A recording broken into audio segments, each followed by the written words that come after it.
Hi hello नमस्कार मंडळी, स्नेहलता संदीप या चॅनलमध्ये मी स्नेहलता तुमचं सगळ्यांचं अगदी मनापासून स्वागत करत आहे. तर आज तुम्ही विचार करत असाल की सकाळी सकाळी हे गहू बिहू घेऊन काय करते. तर शिवमचे बाबा काही दिवसांपूर्वी गावी गेले होते आणि तिकडून येताना ते गहू घेऊन आलेले आहेत आणि त्या गव्हांमध्ये थोडीशी घाण आहे, ती स्वच्छ करायची आहे. परत मला गावी जायचं आहे, आल्यानंतर शाळा सुरू होणार आहे, परत गहू स्वच्छ करायला वेळ मिळणार नाही. म्हणून म्हटलं आता 2-3 दिवस माझ्याकडे वेळ आहे, तर सगळे गहू स्वच्छ करून कोठीत भरून ठेवावे, म्हणजे अख्खं वर्षभर परत टेन्शन राहणार नाही. गव्हातलं खडं निवडायचं आहे, त्याच्यातली घाण काढायची आहे, किंवा घाई गडबड झाली आणि आता घरात दळणच नाही आहे, मग तशी कंडिशन जर असेल ना, तर असं दळण करून ठेवलं ना मी, तर घरी आल्यानंतर पण पटकन पिशवीत थोडंसं दळण घेऊन आणि दळून आणता येतं. त्यामुळे मग मी सगळे गहू स्वच्छ करून ठेवते, आधी गाळणीने गाळून घेते, त्यानंतर त्यातले खडे वगैरे पूर्ण काढून घेते, सगळी घाण एकूण बारीक सगळी घाण काढून घेते. म्हणजे आणि माझ्या मैत्रिणींची घरघंटी आहे, तिच्याकडनंच घरूनच दळून घेते मी, मोठ्या कोणत्या गिरणी दळून घेत नाही. त्यामुळे सहसा मला पीठ गाळून घेण्याची सुद्धा गरज पडत नाही. त्यामुळे सगळे गहू स्वच्छ करून घेत होती.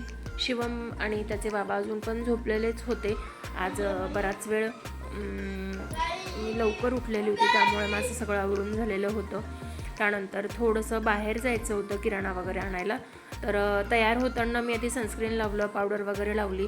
तर त्याचं म्हणणं हे होतं माझ्या बाबांनीसुद्धा व्यवस्थित राहायला हवं, म्हणून आधी सनस्क्रीन लावलं, मग पावडर लावली, परत कंगवा घेऊन केस विंचरले.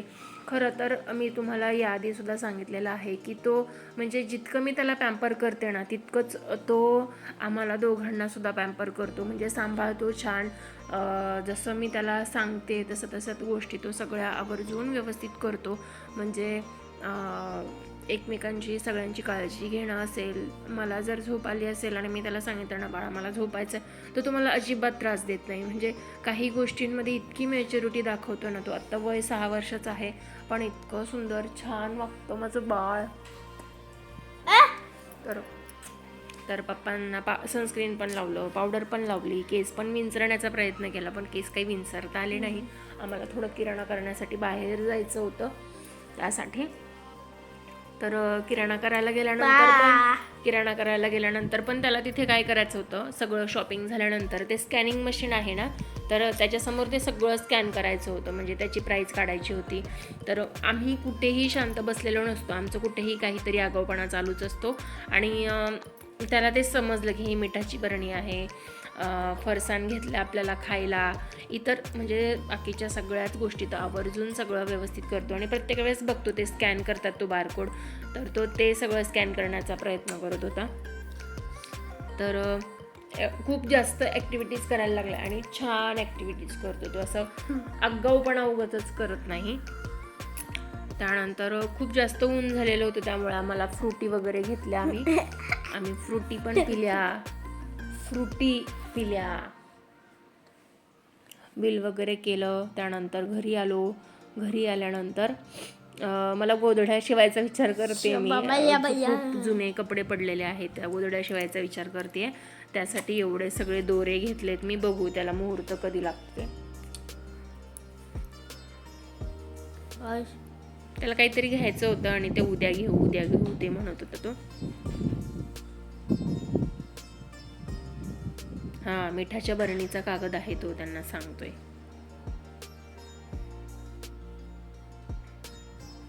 त्यानंतर हे बिल मला भरायला लावतायत. घरी आल्यानंतर शिवमने अभ्यास केला.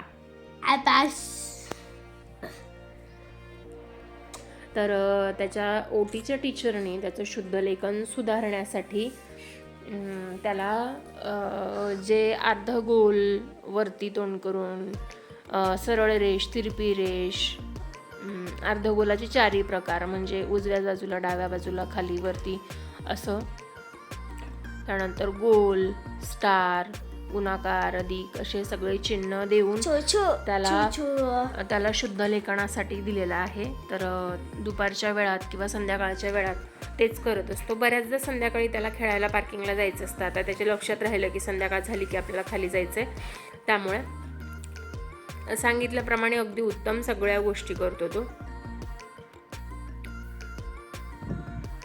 तुम्ही जर आपल्या चॅनलवर नवीन असाल आणि चॅनल अजून सबस्क्राईब केलं नसेल तर आवर्जून सबस्क्राईब करा. त्यानंतर मला थोडं स्वयंपाक करायचा होता, त्यामुळे मी थांबलेली. आज त्याचे बाबा घरी होते, त्यामुळे त्याचे बाबा आणि तो छानपैकी मस्त खाली खेळत होते. मला खाली जाण्याचा मोह आवरला नाही, म्हणून मी स्वयंपाक केला, पटकन भांडे घासले आणि मी सुद्धा खाली गेली. आणि तो बऱ्याच गोष्टी अगदी छानपैकी कॉपी करतो. जसं की तुम्ही बघाल त्याचे बाबा जसं बॉल फेकतायत तसंच तो फेकण्याचा प्रयत्न करतो.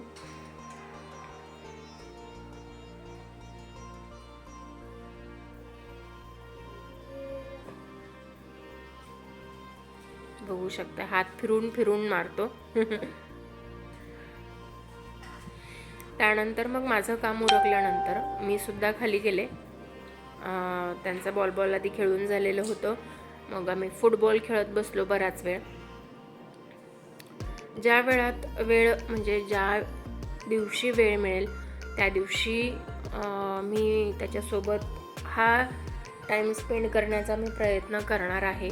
आवर्जून बऱ्याचदा आपण काय होतं की फक्त मोबाईल टी व्ही याच गोष्टींमध्ये राहतो, पण मुलांनासुद्धा तितकाच वेळ देणं महत्त्वाचं आहे. खरं तर आत्ता सध्या असं होतं आहे की व्हिडिओ शूटिंग काढायची आहे, म्हणून मोबाईल बाजूला ठेवून आम्ही बऱ्याचशा ॲक्टिव्हिटीज करत बसतो आणि ह्या गोष्टी मला पॉझिटिव्ह वेने घ्याव्याशा वाटतात. एकतर माझं काम ते काम पण होतं आहे, म्हणजे मला व्हिडिओ बनवणं पण होतं आहे आणि त्याच्यासोबत वेळ घालवणं पण होतं आहे. मी त्याच्यासोबत बऱ्याचशा खूप साऱ्या ॲक्टिव्हिटीज करते आहे, काही गोष्टी बनवून घेते आहे, ते सुद्धा मी तुमच्यासोबत शेअर करणार आहे.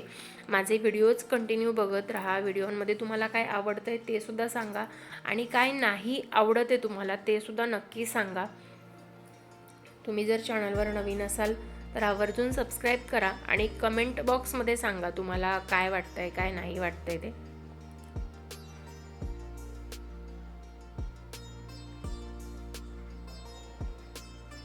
स्वरा शिवम खेळत आहे. शिवम खेळतोय. बॉल फुटबॉल खेळतोय शिवम. आई शिवम स्वरा काकू सगळे खेळतायत. ही दीपिका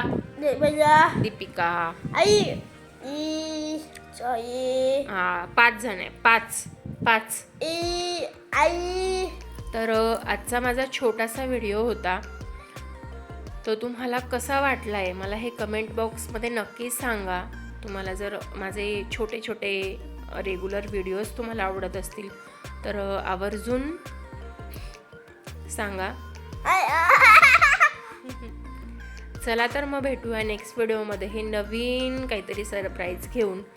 चला तर मग या व्हिडिओमध्ये इथेच तुमची अनुमती घेते आणि थांबते. भेटूया नवीन व्हिडिओमध्ये नवीन काहीतरी घेऊन. तोपर्यंत स्वस्थ राहा, मस्त राहा, स्वतःची काळजी घ्या, कुटुंबियांची काळजी घ्या. चला मग तोपर्यंत बाय बाय.